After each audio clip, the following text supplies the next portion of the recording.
আপনি কবে থেকে সাংবাদিক শুরু করেছেন?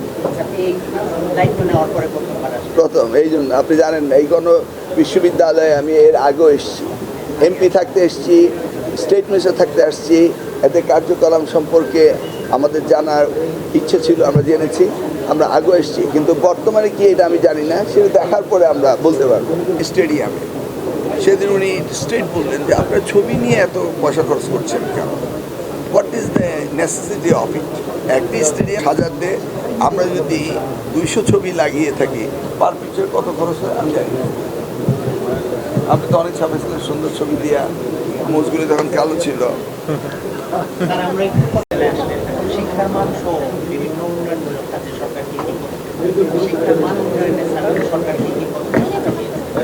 ও সেটা তো এজেন্ডার বিষয়, সেটা এখানে বলার দরকার নেই। এটা আপনারা দেখতেছেন, আমরা এইখানে আসছি, এটা দেখি এটা নিয়ে কথা বলবো। হ্যাঁ, শিক্ষার মান উন্নয়নের প্রতিদিন আমরা কথা বলতেছি,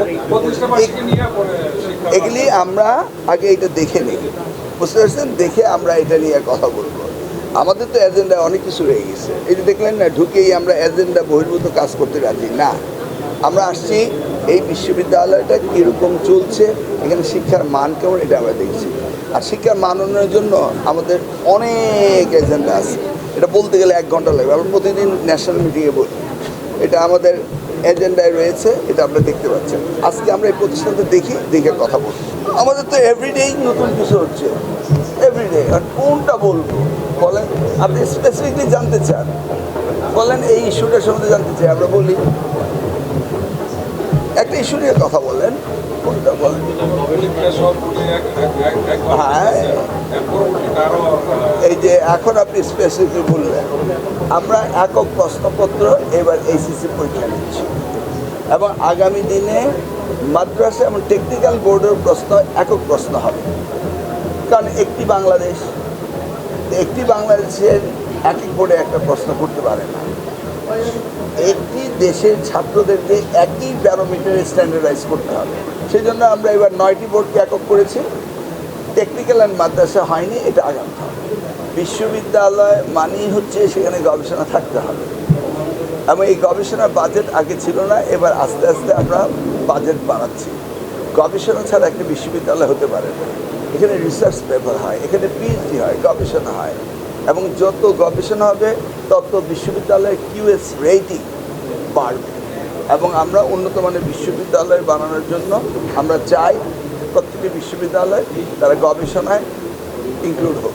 না, আমাদের তো ট্রেনিংয়ের অ্যাকোমোডেশন প্রবলেম, আমাদের ট্রেনিং ননস্টপ চলছে।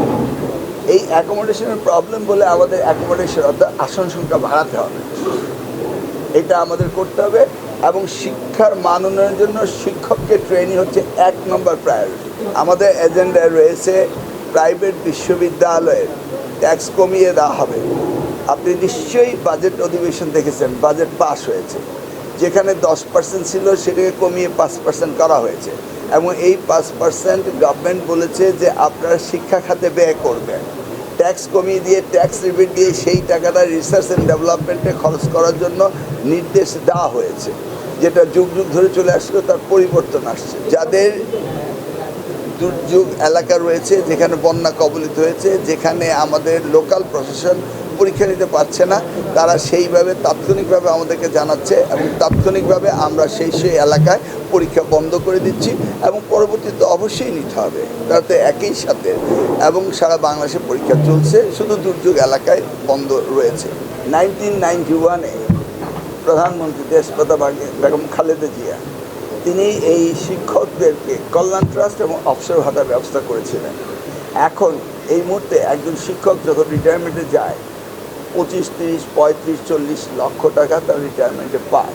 তবে 2022 থেকে এ যাবৎ কাউকে দেওয়া যেতে পারেনি, কারণ 7,000 কোটি টাকা সেখান থেকে লোপাট হয়েছে। এবারের বাজেটে মাননীয় প্রধানমন্ত্রী অ্যালোকেট করেছেন, এবং আমরা আশা করছি উইদিন এ মান্থ আমরা আবার সকলকে এই অবসর ভাতা এবং কল্যাণ ট্রাস্ট আমরা দিতে পারবো। আমাদের এই পরীক্ষা নিরীক্ষা সমীক্ষা এই কাজগুলো, তালিকা প্রণয়নের কাজগুলো অলরেডি চলছে। এ যাবৎ 25,000-এর তালিকা হয়ে গিয়েছে, এখন শুধু আস্তে আস্তে দেওয়া শুরু হতে হবে। ধন্যবাদ আপনাকে।